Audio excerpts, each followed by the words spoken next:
نبی کریم صلی اللہ علیہ وسلم نے فرمایا، بنی اسرائیل کی ایک عورت نے اپنے بیٹے کو پکارا۔ اس وقت وہ عبادت خانے میں تھا۔ ماں نے پکارا کہ اے جریج۔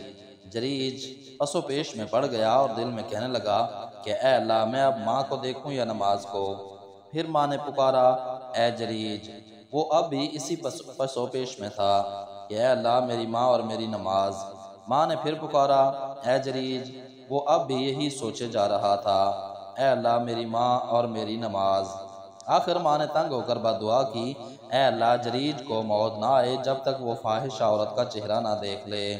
جریج کی عبادت گاہ کے قریب ایک چرانے والی آیا کرتی تھی جو بکریاں چراتی تھی۔ اتفاق سے اس کے بچہ پیدا ہوا۔ لوگوں نے پوچھا کہ یہ کس کا بچہ ہے؟ اس نے کہا کہ جریج کا ہے۔ وہ ایک مرتبہ اپنی عبادت گاہ سے نکل کر میرے پاس رہا تھا۔ جریج نے پوچھا کہ وہ عورت کون ہے جس نے مجھ پر تہمت لگائی ہے کہ اس کا بچہ مجھ سے ہے؟ عورت بچے کو لے کر آئی تو انہوں نے بچے سے پوچھا کہ بچے، تمہارا باپ کون؟ بچہ بول پڑا کہ ایک بکری چرانے والا گڈریا میرا باپ ہے۔ صحیح بخاری حدیث نمبر 1206۔ رسول اللہ صلی اللہ علیہ وسلم نے ایک شخص سے جو ہر مرتبہ سجدہ کرتے ہوئے کنکریاں برابر کرتا تھا فرمایا، اگر ایسا کرنا ہے تو صرف ایک ہی بار کر۔ صحیح بخاری حدیث نمبر 1207۔ ہم سخت گرمیوں میں جب نبی کریم صلی اللہ علیہ وسلم کے ساتھ نماز پڑھتے اور چہرے کو زمین پر پوری طرح رکھنا مشکل ہو جاتا تو اپنا کپڑا بچھا کر اس پر سجدہ کیا کرتے تھے۔ صحیح بخاری حدیث نمبر 1208۔ میں اپنا پاؤں نبی کریم کے سامنے پھیلا لیتی تھی اور آپ نماز پڑھتے ہوتے۔ جب آپ صلی اللہ علیہ وسلم سجدہ کرنے لگتے تو آپ مجھے ہاتھ لگاتے، میں پاؤں سمیٹ لیتی۔ پھر جب آپ کھڑے ہو جاتے تو میں پھر پھیلا لیتی۔ صحیح بخاری حدیث نمبر 1209۔ آپ صلی اللہ علیہ وسلم نے ایک مرتبہ ایک نماز پڑھی، پھر فرمایا کہ میرے سامنے ایک شیطان آ گیا اور کوشش کرنے لگا کہ میری نماز توڑ دے، لیکن اللہ تعالیٰ نے اس کو میرے قابو میں کر دیا۔ میں نے اس کا گلا گھونٹا یا اس کو دھکیل دیا۔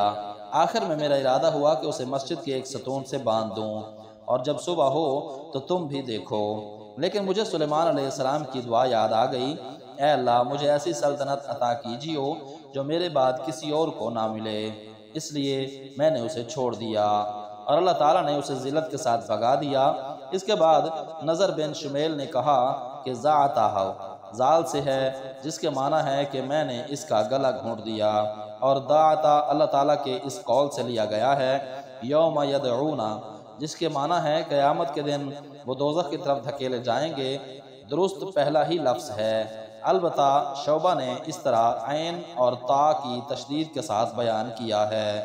صحیح بخاری حدیث نمبر 1210۔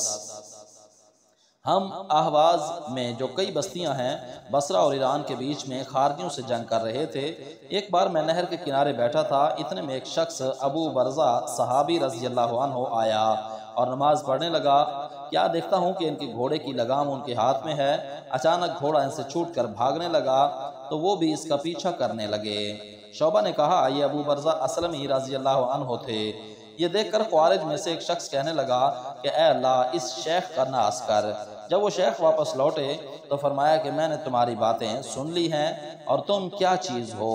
میں نے رسول اللہ کے ساتھ 6 یا 7 یا 8 جہادوں میں شرکت کی ہے، اور میں نے آپ صلی اللہ علیہ وسلم کی آسانیوں کو دیکھا ہے، اس لیے مجھے یہ اچھا معلوم ہوا کہ اپنا گھوڑا ساتھ لے کر لوٹوں، نہ کہ اس کو چھوڑ دوں، وہ جہاں چاہے چل دے اور میں تکلیف اٹھاؤں۔ صحیح بخاری حدیث نمبر 1211۔